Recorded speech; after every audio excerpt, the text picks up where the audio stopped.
Hey Internet, I'm Chris, and this is the place on the internet where I talk about comics, movies, games, and things I'm generally passionate about. When I started this YouTube channel about 2 months ago, I started it talking about a lot of DC comics, and I still talk about DC comics. And today, I wanted to talk about a topic I've talked about a lot, which is DC and the Absolute Universe. So, with Absolute Batman Final Order Cutoff coming up, I have to say I am about as excited about this book as I've been about any book this year. Just because when I first saw the design when it was leaked by Billy and Cool, and I've said this, it was a little weird. I was like, oh, this looks like Reacher as Batman, which is cool, but I don't know if it's something that I could read on a monthly basis or it's just going to be something I'm going to buy the number one, think it's cool, peek over the Nick Dragotta art, and then move on with my life.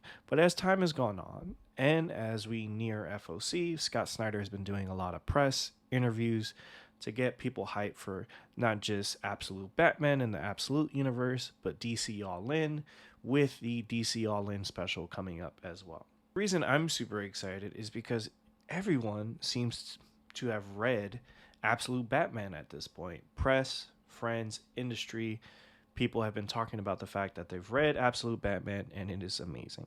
So now I have to wait about a month and change until I get to read Absolute Batman. So what am I going to do? I'm going to talk about the fact that I'm excited about Absolute Batman. And it is the perfect time for this type of book. As we approach it, I think this year we've had some really cool initiatives in comics. Last year and even early parts of this year, it was very doom and gloom, very dreary. It's easy to get down on the comic book industry, but as we kind of get closer to the Absolute Universe, there's a lot of good.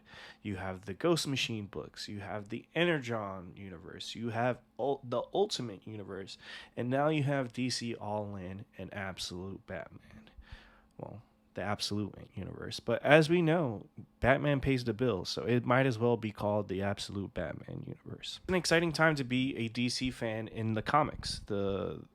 With DC All In, the way it starts, leading out of Absolute Power, you have Darkseid seeking out a new power, finding something out.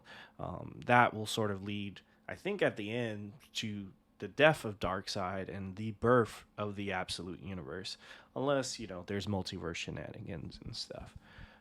And with that, you have the DC All In flip book, and that flip book is one side a Superman story and the other side a Darkseid story. One side written by Joshua Williamson, the other side by Scott Snyder. Snyder is shepherding the Absolute Universe, and Williamson has been a really important architect of the mainline DC universe over the past couple years, ever since he did Dark Crisis on Infinite Earths, which I don't think was the best event, but when you're on your 8th, 10th Crisis, you can't expect much. And I love Williamson as a writer. He's done great work in the Energon universe, and I'm sure with things to come when it comes to All In, he's still going to be killing it on Superman. So I won't hold Dark Crisis against him.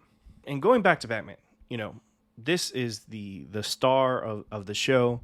And as we get more pages and more previews, we're seeing that Nick Dragotta's art with Frank Martin's colors is just fantastic. And some of the design elements, like the big bat symbol, now you're seeing the utility of it. I just saw this amazing page where you have Batman turning his symbol into an axe, which is insane. A lot cooler than a batarang. I think, about the coolest use for the bat symbol or emblem that you could possibly have. So, yeah, buy this book. I'm excited. I think Scott Snyder is coming into a place of genuine passion for this, which he doesn't need it. He's writing a bunch of indie books. He's got a good deal at Distillery, Comixology. He's currently working on an adaptation of his Witches book as an animated series for Amazon. So he doesn't really need to be at DC. He's been away for quite a bit. I think he would have been perfectly fine, not sort of putting his neck out there and really sort of dipping into something he's already done. He's already had a seminal run on Batman. So to sort of go back and be like, hey, I feel that DC and superhero comics really need a shot in the arm, toy with his legacy when it comes to Batman stories and stuff like that. I mean, Court of Owls is goated, but you don't want to see Shaq in the Celtics jersey when he comes back to Batman. And he is going all in, got a great artist in Nick Dragotta. And the more I see of it, the more I'm excited to actually have that book in my hand.